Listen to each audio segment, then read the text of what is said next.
Welcome to success ગુરુ ધોરણ 12 વિષય એકાઉન્ટ. આજે આપણે જોશું ચેપ્ટર 1 પ્રશ્ન નંબર 3નો દાખલા નંબર 7. તો ચાલો શરૂ કરીએ. સૌથી પહેલે રકમ વાંચીએ. રામ, રહીમ અને ઈસુ એક ભાગીદારી પેઢીના ભાગીદારો છે. તારીખ 1/4/16ના રોજની તેમની મૂડી અનુક્રમે 60,000 રૂપિયા, 40,000 રૂપિયા અને 50,000 રૂપિયા હતી. વર્ષના અંતે નફાની વહેંચણી કર્યા પછી માલુમ પડ્યું કે મૂડી પર 6% લેખે વ્યાજ ગણવાનું રહી ગયું છે. ભૂલ સુધારણા નોંધ લખો. આ દાખલો મે 2021માં બોર્ડ એક્ઝામમાં પૂછાયેલ છે, માટે ખૂબ જ ઇમ્પોર્ટન્ટ રહેશે. તો ચાલો હવે દાખલો શરૂ કરીએ. આપણે રકમમાં શું કીધું છે? રકમમાં કીધું છે કે મૂડી પર વ્યાજ ગણવાનું રહી ગયું છે. મૂડી પરનું વ્યાજ છે 6%. કેટલું છે? 6%. તો આપણે સૌથી પહેલાં મૂડી પરનું વ્યાજ ગણી લઈએ. તો ચાલો આપણે મૂડીનું વ્યાજ ગણીએ. આપણે અહીંયા લખીએ મૂડી પરનું વ્યાજ.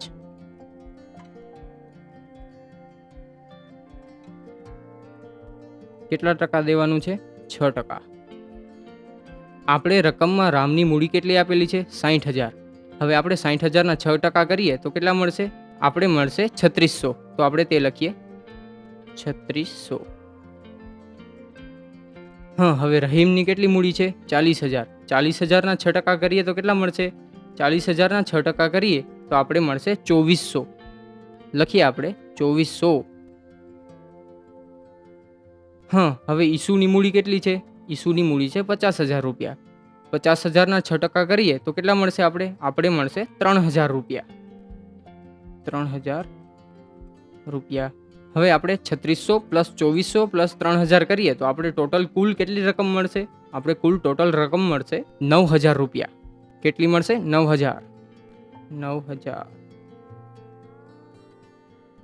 જ્યારે પેઢી ભાગીદારને મૂડી પર વ્યાજ આપે છે ત્યારે પેઢીના નફામાં ઘટાડો થાય છે. એટલે કે આપણે આ મૂડીનું વ્યાજ આપ્યું તો નફામાં શું થશે?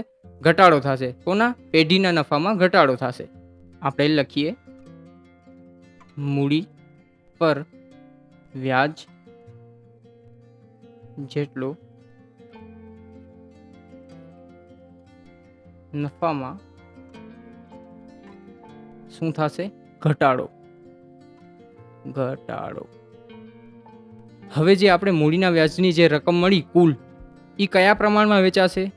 એ નફા નુકસાનના પ્રમાણમાં વેચાશે. આપણે નફા નુકસાનનું પ્રમાણ આપેલું છે? નથી આપેલું. તો શું કરવાનું? આપણે ખબર જ છે કે નફા નુકસાનનું પ્રમાણ ના આપેલું હોય તો સરખા પ્રમાણમાં વેચી નાખવાનું.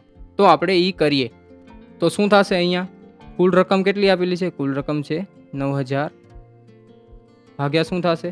3. ભાગ્યા 3 શું કામ? તો કે સરખું પ્રમાણ. સરખું પ્રમાણ એટલે 1:1:1. 9,000 ભાગ્યા 3 કરીએ તો કેટલા મળશે? આપણે 3,000, 3,000 અને 3,000. તો આપણે એ લખી નાખીએ. અહીંયા આવશે 3,000, અહીંયા પણ આવશે 3,000 અને અહીંયા પણ આવશે 3,000. કુલ કેટલા થયા? કુલ થયા 9,000 રૂપિયા. આપણે એ લખીએ 9,000 રૂપિયા. હવે તમને થતું હશે આ 3,000, 3,000, 3,000 મળ્યા છે આપણે, તો એમાં નિશાની કઈ આવશે અને ઉપર પણ નિશાની કઈ આવશે? મૂડી પર વ્યાજ છે એમાં પ્લસની નિશાની આવશે. પ્લસ પ્લસ પ્લસ, અહીંયા પણ પ્લસ. અને નીચે નફામાં ઘટાડો થયો છે એટલે આપણે ઓમ તો સમજી જઈએ કે માઇનસ આવશે. તો અહીંયા માઇનસ આવશે. આપણે કરી નાખીએ માઇનસ માઇનસ માઇનસ, અહીંયા પણ માઇનસ. હવે જે આ રકમમાં તફાવત છે ત્રણેયની, રામ, રહીમ અને ઈસુ, તે આપણે લખી લઈએ. 3600 પ્લસ છે, 3,000 માઇનસ છે, તો તફાવત કેટલો આવશે? તફાવત આવશે 600 રૂપિયા. એ કેવા? પ્લસ 600. તો લખીએ આપણે પ્લસ 600. હવે રહીમમાં પ્લસ 2400 માઇનસ 3,000 એટલે કેટલા આવશે? 600, પણ કેવા? માઇનસ. લખીએ માઇનસ 600. હવે ઈસુમાં 3,000 પ્લસ 3,000 માઇનસ એટલે આવશે કેટલા? 0. લખી નાખીએ 0. હવે આપણે શું કરવાનું છે? હવે આપણે કરવાનું છે ભૂલ સુધારણાની આમ નોંધ. તો આપણે તે કરીએ.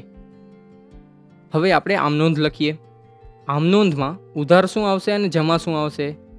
જ્યારે આપણે આવો દાખલો ગણીએ ને ત્યારે જોવાનું માઇનસવાળી રકમ કઈ છે, એટલે કે કઈ વિગત માઇનસવાળી છે, એ ઉધાર આવશે. અને જે પ્લસવાળી રકમ કે વિગત છે એ જમા આવશે. એ યાદ જ રાખી લેવાનું છે. તો આપણે માઇનસવાળી રકમ કઈ મળી હતી? રહીમની મળી હતી -600. તો એ ઉધાર થશે. તો લખવાનું રહીમ ના મૂડી ખાતે. કયું? મૂડી ખાતે શું થશે? ઉધાર. તે રામના મૂડી ખાતે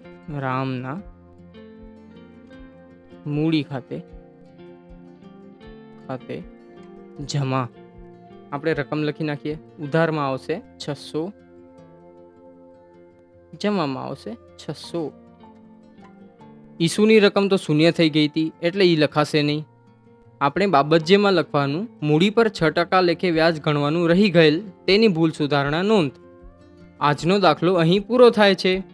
થેન્ક્સ ફોર વોચિંગ. આવા જ એજ્યુકેશનલ કોન્ટેન્ટ માટે સબસ્ક્રાઇબ કરો સક્સેસ ગુરુને.